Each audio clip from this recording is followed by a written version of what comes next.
అందరికీ జై హింద్ జై భారత్. నరేంద్ర మోదీ గారు అర్ధరాత్రి మరొక సర్జికల్ స్ట్రైక్ చేశారు. ఎస్, ఇక్కడ జంతర్ మంతర్ దగ్గర పేరుకున్నటువంటి బొద్దింకలు, పందికొక్కులు, పందులు ఇవన్నీ కూడా తెగ హల్చల్ చేస్తూ ఉన్నాయి. కొన్ని ఉన్మాద క్రీడలకు పాల్పడుతూ ఉన్నాయి విద్యార్థుల ముసుగులు. వాటన్నింటికీ కళ్ళం వేస్తూ మోదీ గారు అర్ధరాత్రి ఒక ప్రసంగాన్ని రిలీజ్ చేశారు. అందులో ఆయన ఏమన్నారో ఒకసారి చూద్దాం.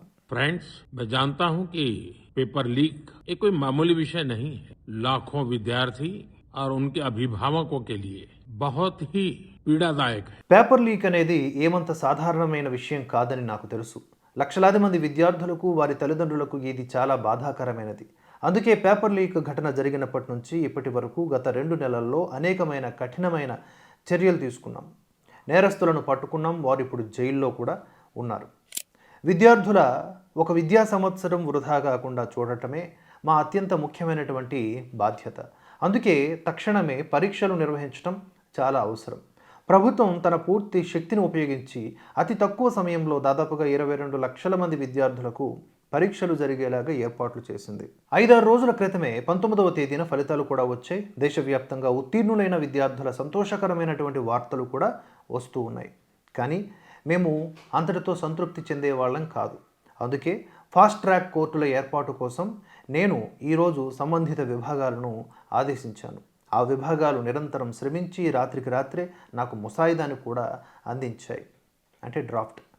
ఫాస్ట్ ట్రాక్ కోర్టులు మరియు కఠినమైనటువంటి శిక్షల నిబంధనలతో కూడినటువంటి ఈ ముసాయిదాపై ఇవాళ క్యాబినెట్లో చర్చ జరుగుతుంది.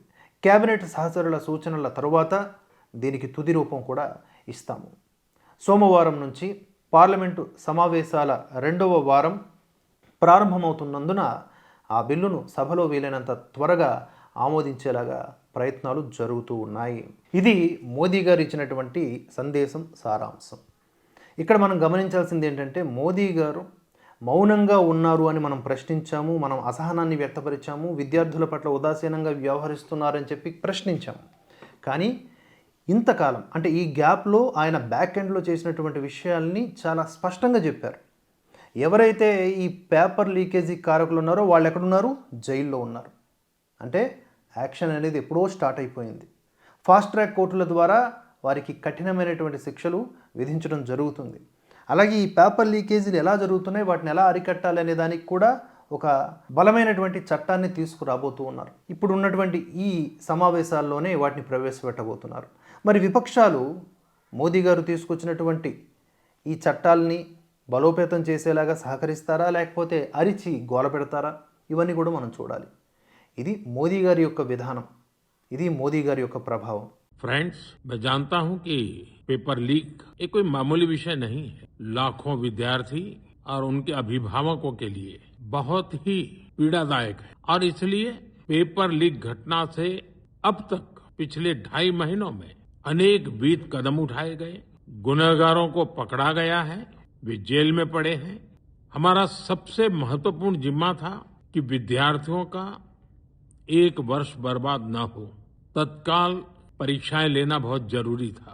सरकार ने अभी पूरी शक्ति का उपयोग करके कम से कम समय में 22 लाख जितने विद्यार्थियों के एग्जाम हो जाए, इसका प्रबंध किया.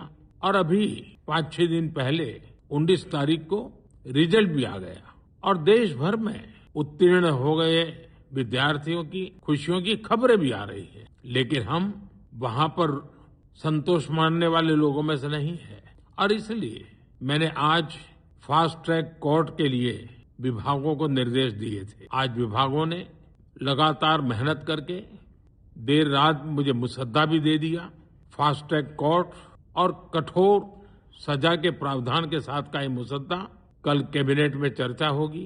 कैबिनेट के साथियों के सुझाव के बाद उसका अंतिम रूप दिया जाएगा और सोमवार से संसद का दूसरा सप्ताह शुरू हो रहा है. तब जल्द से जल्द उस बिल को सदन में पारित कराने का प्रयास किया जाएगा.